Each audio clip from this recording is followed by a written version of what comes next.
नाही मालक, असं नकं बोलू तुम्ही.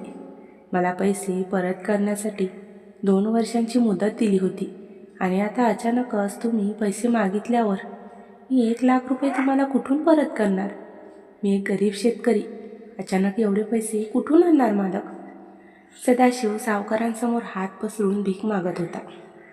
कशाची? वेळेची. मालक, मला अजून फक्त 1 वर्षाची वेळ द्या. मी तुमचे पैसे व्याजासहित नक्कीच परत करेल. पण मला घराबाहेर नका काढू. मी तुमच्यासमोर हात जोडतो. आता कुठे माझी बायको बऱ्यापैकी ठीक झाली आहे. तिला आणि तरुण मुलीला घेऊन कुठे जाईल मी? सदाशिव कळवळून बोलत होता, पण सावकाराला मात्र त्याची दया आली नाही. सावकाराने त्याच्या माणसांना सांगून सदाशिवच्या घरातील भांडी फेकायला सुरुवात केली. सदाशिवचं मात्र अजूनही त्याच्यासमोर हात जोडून बोलणं सुरू होतं. आता तर त्याच्या डोळ्यातून अश्रूही वाहायला लागले होते, कारण काहीच वेळात तो बेघर होणार होता. बाबा सावरा स्वतःला. तेवढ्यात त्याची 17 वर्षाची मुलगी राधा त्याच्याजवळ आली आणि राधावर नजर पडताच सावकाराची नजर तिच्यावरच खिळून राहिली. थांबा. तसा त्याने अचानक हात वर केला आणि सदाशिवच्या घरातील बाहेर भांडे फेकणाऱ्या त्याच्या माणसांना थांबवलं. आता सदाशिवलाही थोडा दिलासा मिळाला होता आणि तो आशेने भरलेल्या नजरेने सावकाराकडे पाहू लागला आणि उठून उभा राहिला. सदाशिव, ठीक आहे. तू एवढा कळवळून बोलत आहेस तर मी तुला तुझ्या घराबाहेर नाही काढणार आणि तुझ्याकडे असणारं माझं 1,00,000चं कर्जही माफ करेल. पण त्यासाठी तुलाही मला काहीतरी द्यावं लागेल. सावकार आता तिरकस हसत बोलला. तसा सदाशिव चकित होऊन त्याच्याकडे पाहू लागला. काय द्यावं लागेल मालक? तुम्ही म्हणाल ते द्यायला मी तयार आहे. मला तुझी मुलगी हवी आहे सदाशिव, माझी सून म्हणून. माझा मुलगा काही दिवसांपूर्वी शहरातून शिक्षण घेऊन परतला आहे आणि यावर्षी मी त्याच्या लग्नाचा विचार करतच होतो. म्हणजे तो लवकरच माझं काम सांभाळेल. तर तुझी ही सुंदर मुलगी माझ्या नजरेत पडली. तिच्यासारखी सुंदर मुलगी तर मी आजपर्यंत या गावातही बघितली नाही. सावकाराच्या घरात सून म्हणून अगदी शोभून दिसेल ही. आणि तू काळजी नको करू. लग्नाचा सर्व खर्च आम्ही करू. सोबतच तुला दिलेले 1,00,000 रुपयेसुद्धा माफ करू, सावकार म्हणाले. तसे आश्चर्याने सदाशिवचे डोळेच विस्फारले. त्याच्याजवळच उभी राधासुद्धा भीतीने थरथर कापू लागली. हे सर्व ऐकून तिलासुद्धा खूप मोठा धक्का बसला होता. मला हे काय बोलत आहात तुम्ही? राधा अजून लहान आहे. तिचं वय 18 वर्ष पूर्णसुद्धा झालं नाही. आणि माझ्यासारख्या गरिबाची मुलगी तुम्ही सून करायला कसे तयार झाले? सदाशिव चकित होऊनच बोलला. नाही झाली 18 वर्षाची तर काय झालं? सदाशिव, कधी ना कधी तर होईलच ना. आणि एवढी छोटी नाही तुझी ही पोर. तरुण झाली आहे म्हणजे लग्नाचं वय झालं आहे तिचं. आणि तुझी मुलगी दिसायला एखाद्या अप्सरेपेक्षा कमी नाही. त्यामुळे तुझ्यासारख्या गरिबाची पोर माझी सून बनवण्यास तयार झालो. तुला जर माझी अट मान्य असेल तर ठीक, नाहीतर मी आत्ताच माझ्या माणसांना सांगतो तुझ्या घरातील भांडी बाहेर फेकायला. सावकार म्हणाले. नका मालक, नका. असे नका करू. मला विचार करायला थोडा तरी वेळ द्या. सदाशिव पुन्हा कळवळून बोलला. नाही सदाशिव, वेळ नाही माझ्याकडे. जर तुला अट मान्य असेल तर आत्ताच बोल, नाही तर घराच्या बाहेर जायला तयार राहा. सावकार आता कठोर शब्दात बोलले. तसा सदाशिव विचारात पडला आणि आता निरागस राधा आणि आत्ताच आजारातून बऱ्या झालेल्या त्याच्या बायकोकडे पाहू लागला. मला माफ कर राधा बाळा, पण याशिवाय माझ्याकडे आता दुसरा पर्याय नाही. एवढं बोलून सदाशिवने सावकाराला लग्नासाठी होकार दिला आणि सावकाराचा चेहराच खुलला. मला माहीत होतं तुझा हाच निर्णय असेल, पण आम्ही तुझा निर्णय ऐकून खुश झालो. ठीक आहे, मग उद्याच मी आमच्या भटजींना बोलावून लग्नाचा मुहूर्त काढायला सांगतो आणि लवकरच तुझ्या मुलीला आमची सून बनवून आमच्या हवेलीत घेऊन जातो. एवढं बोलून त्याच्या माणसांसोबत सावकार निघून गेला आणि इथे सदाशिव डोक्याला हात लावून खाली बसला. राधा तर अजूनही तशी स्तब्ध उभी होती. अचानक तिच्यासोबत काय झालं होतं तिलाही कळत नव्हतं. याचं दोषी कुणाला ठरवावं? बाबांनी तर मजबुरीत हे सर्व केलं होतं, त्यामुळे ती त्यांनाही दोष देऊ शकत नव्हती. मला माफ कर राधा, पण याशिवाय माझ्याकडे दुसरा रस्ता नव्हता. जर मी सावकाराला नकार दिला असता तर त्याने आपल्या तिघांना आत्ताच घराबाहेर काढलं असतं आणि पावसाळ्याच्या दिवसात कुठे गेलो असतो आपण. तुझ्या आईची अवस्था तर तुला माहीत आहे. आत्ताच ती आजारातून बरी झाली आहे. सदाशिव हतबल होऊन बोलला. नाही बाबा, तुम्ही असे नका बोलू. कदाचित हेच माझ्या नशिबात लिहिलेलं असेल. एवढं बोलून राधा आत निघून गेली आणि इथे सदाशिव आणि त्याची बायको डोळ्यातून अश्रू ढाळू लागले. तसा विचार केला तर जी मुलगी सावकाराच्या एवढ्या मोठ्या हवेलीची सून बनेल तिचं नशीबच खुलेल.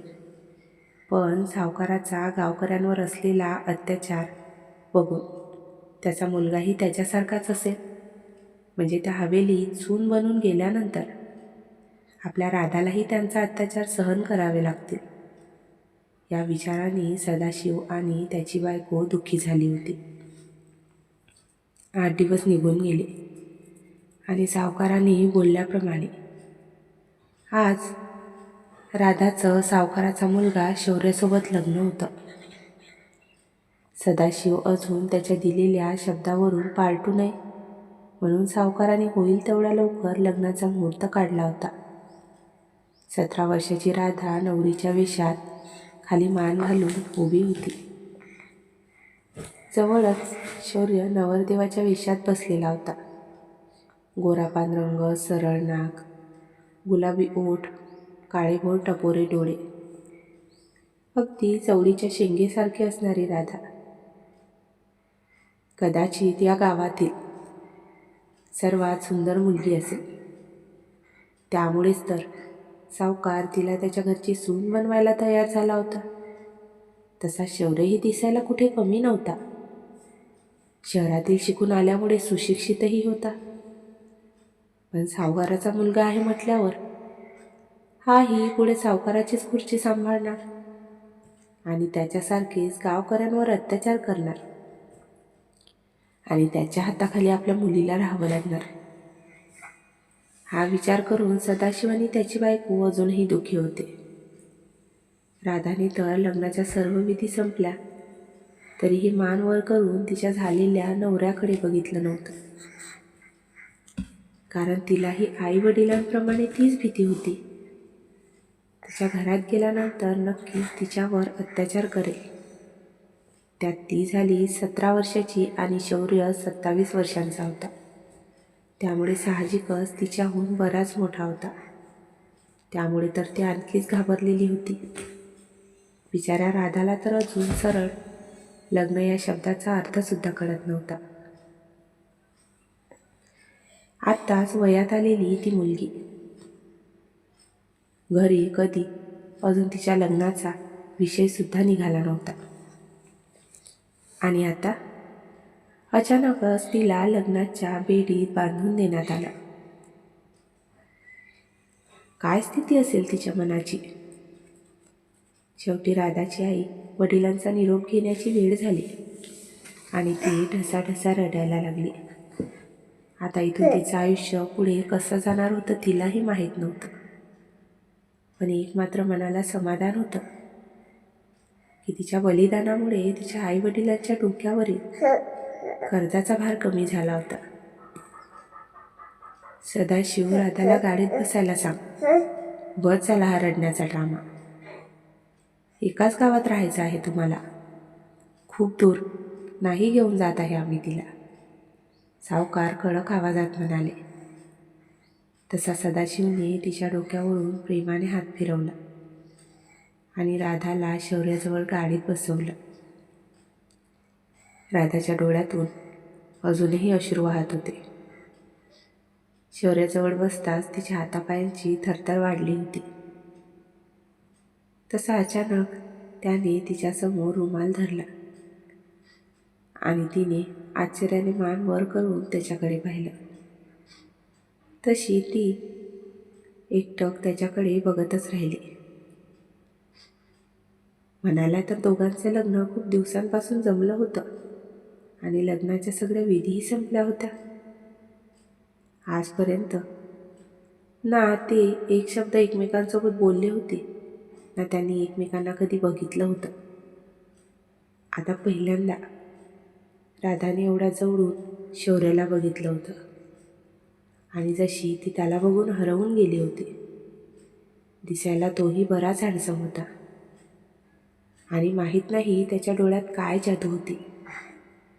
त्याचे ते ब्राऊन कलरचे डोळे कोणालाही स्वतःकडे आकर्षित करतील आणि कोणीही त्याच्या डोळ्यात हरवून जाईल असेच होते. रडू नको, अश्रू पुस. आणि जसे की बाबा म्हणाले, तुझं घर तर जवळच आहे. जेव्हाही तुला तुझ्या आईवडिलांची आठवण येईल तर तू त्यांना भेटायला जाऊ शकते. मग का बरं एवढी रडत आहेस? शौर्य बोलला. तशी राधा आणखी चकित होऊन त्याच्याकडे पाहू लागली. त्याच्या वडिलांच्या आवाजात असणारा तो दरारा, अभिमान त्याच्या आवाजातून अजिबातच झळकत नव्हता आणि त्याचं तिला खरंच नवल वाटलं. तिने थोडा घाबरूनच त्याच्या हातचा रुमाल घेतला आणि डोळ्यातील अश्रू पुसले.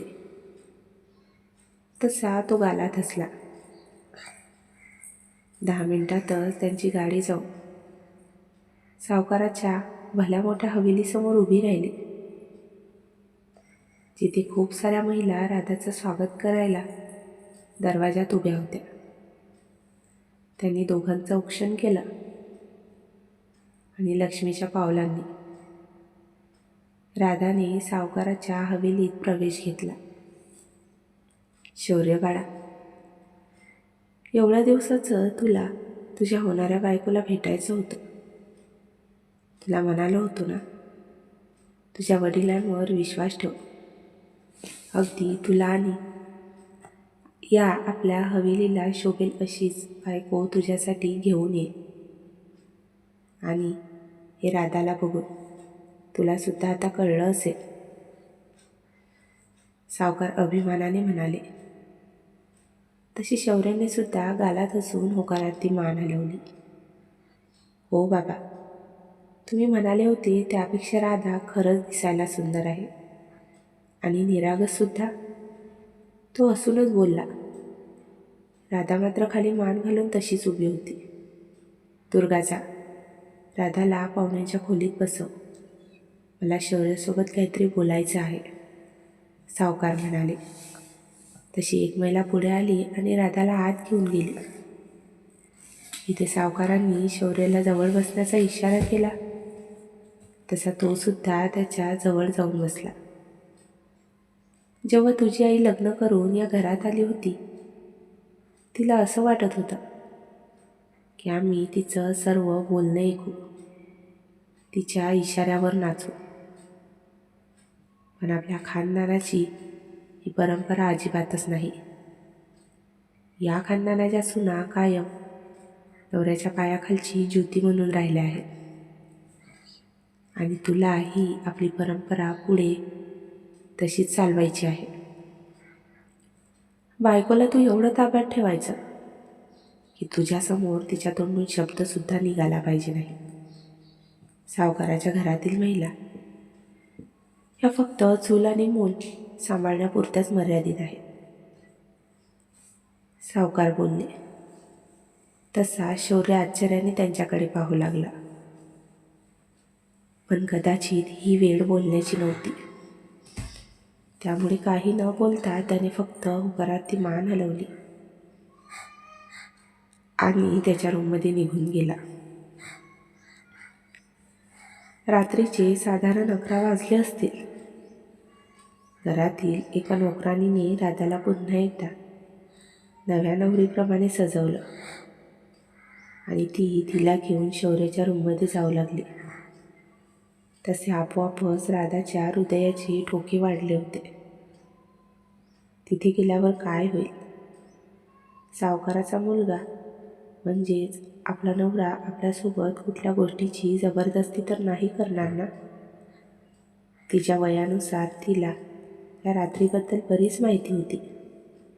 पण अचानक हे सर्व झाल्यामुळे ती घाबरली होती.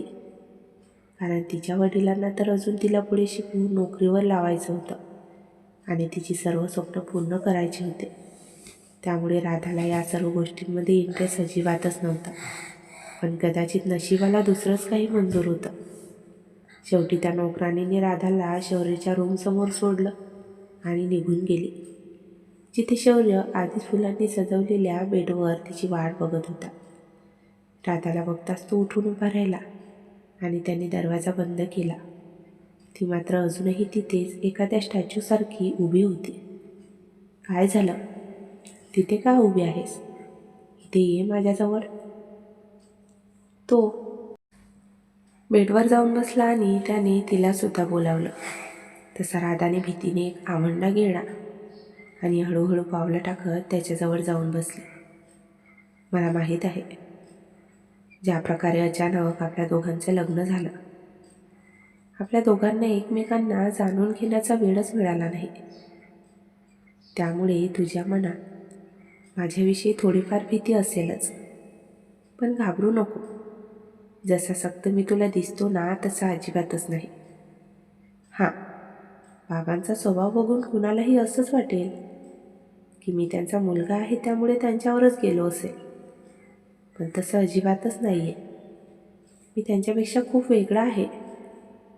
कुणाला जाणून त्रास देणं किंवा घाबरवून धाकात ठेवणं ते मला अजिबात येत नाही. खरं सांगू तर खाली बाबांनी मला हेच समजावलं होतं की तू माझी बायको आहेस, तर मी तुला नेहमी माझ्या धाकात ठेवावं आणि माझ्यासमोर वर मान करून बोलण्याची परवानगीसुद्धा तुला नाही द्यावी. पण मला हे सर्व नाही हवं.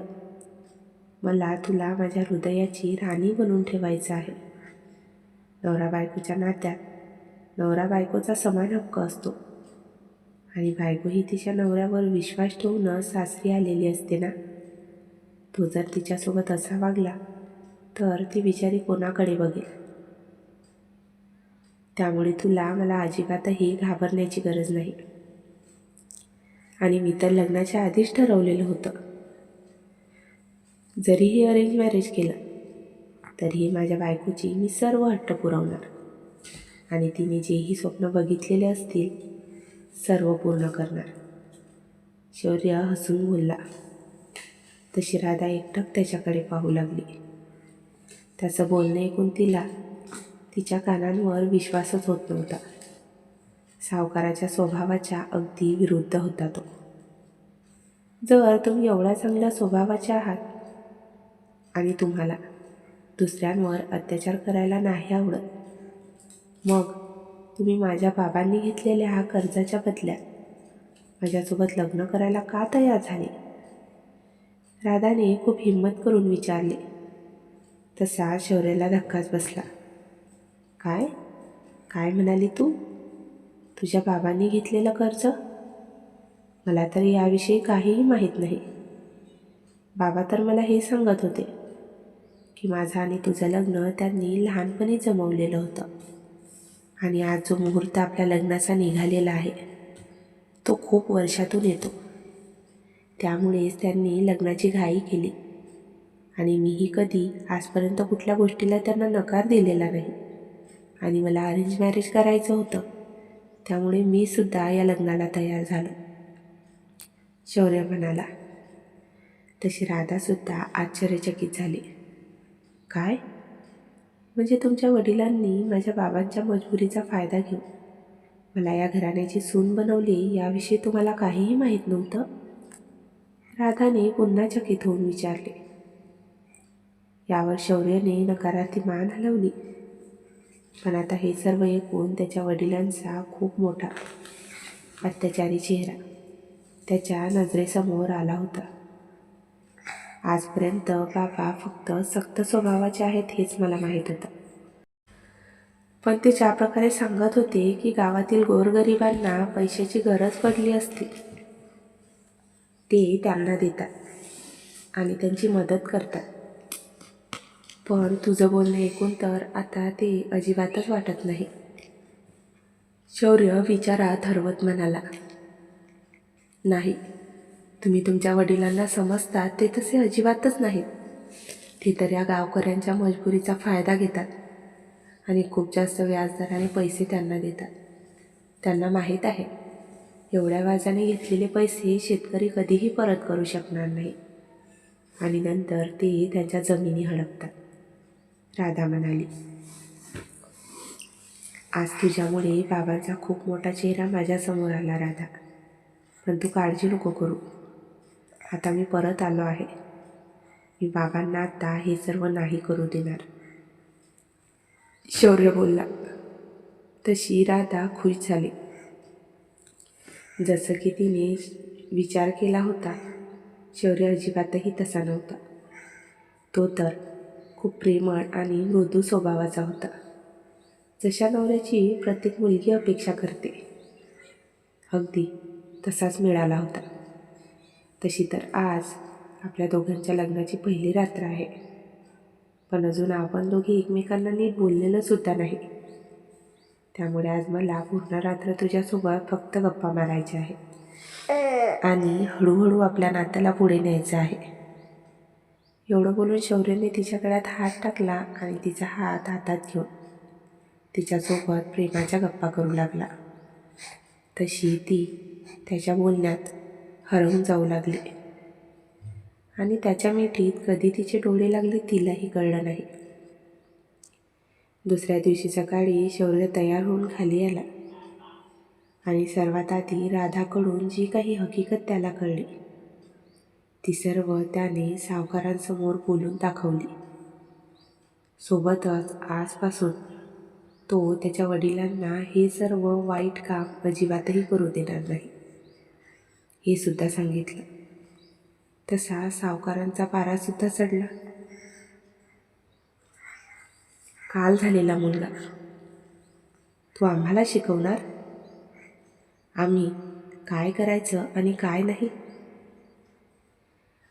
आम्ही तर यासाठी तुझं लवकर लग्न केलं की जेणेकरून आम्ही आमच्या या कामातून आता थोडं दूर जाऊ आणि तू आमचं सर्व काम सांभाळशील. पण तू तर काल आलेल्या ते एवढ्याशा मुलीच्या बोलण्यात येऊन आमच्यासमोर तोंड चालवायला लागला. सावकार रागातच बोलले. बाबा, आजपर्यंत तुम्ही गरीब शेतकऱ्यांसोबत जे काही करत आले आहात ते खूप चुकीचं आहे आणि त्यामुळेच मी आता तुम्हाला हे सगळं नाही करू देणार. जर तुम्हाला तुमचा हट्ट सोडायचा नसेल आणि शेतकऱ्यांवर अत्याचार असेच सुरू ठेवायचे असतील तर ठीक आहे. मी राधाला घेऊन कायमसाठी हे घर सोडून शहरात निघून जातो. शौर्य बोलला. तसा सावकार चकित होऊन त्याच्याकडे पाहू लागला. त्याचा एकुलता एक मुलगा होता. तो त्याच्या काळजाचा तुकडा होता. त्यामुळे त्याला स्वतःपासून कधीही दूर करू शकत नव्हता. म्हणून शौर्याच्या हट्टापुढे सावकाराला झुकावं लागलं आणि त्याने त्याचा सर्व कारभार शौर्याच्या हातात सोपवला. आजपासून तुला तुझ्या पद्धतीने जसं करायचं तसं कर. मी सर्व जबाबदारी तुला सोपवत आहे. एवढं बोलून ते त्यांच्या रूममध्ये निघून गेले आणि इथे शौर्य खुश झाला. दुसऱ्या दिवशी शौर्यने ज्या ज्या शेतकऱ्यांनी त्याच्या वडिलांकडून व्याजाने पैसे घेतलेले होते सर्वांचं व्याज माफ केलं आणि मुद्दल परत करण्यासाठी सुद्धा त्यांना हवा तेवढा वेळ दिला. सोबतच ज्या ज्या शेतकऱ्यांनी त्यांच्या जमिनी सावकाराजवळ गहाण ठेवलेल्या होत्या त्याची कागदपत्रंसुद्धा सर्व शेतकऱ्यांना परत केले. हे बघून सर्व गावकरी खुश झाले आणि ते राधाच्या आईवडिलांना सुद्धा खूप शांती मिळाली, कारण त्यांनी त्यांच्या मुलीचा हात अगदी योग्य हातात दिला होता. ती शौर्यला जेव्हा कळलं की राधाचं पुढे शिकण्याचं स्वप्न आहे आणि तिला एक टीचर व्हायचं आहे, त्याने काही दिवसातच गावच्या बाहेर असणाऱ्या कॉलेजमध्ये तिचं ॲडमिशन करून दिलं आणि यासाठी सावकारही त्याला नकार नाही देऊ शकले. त्याने घर सोडून जाण्याची धमकी जी दिली होती. 1 वर्षानंतर शौर्याने गावात खूप मोठं हॉस्पिटल आणि कॉलेज उभारलं आणि हळूहळू राधा आणि त्याचं नातंही पुढे जाऊ लागलं. यामुळे आता राधासोबत गावातील लोकही खुश होते आणि त्यामुळेच सर्वांनी मिळून आता शौर्याला गावातील भावी सरपंच करण्याचं ठरवलं होतं. मित्रांनो, आजची ही छोटीशी कथा तुम्हाला कशी वाटली कमेंट करून नक्कीच सांगा. जर कथा आवडली असेल तर कथेला लाईक आणि चॅनलला सबस्क्राईब करायला विसरू नका. धन्यवाद.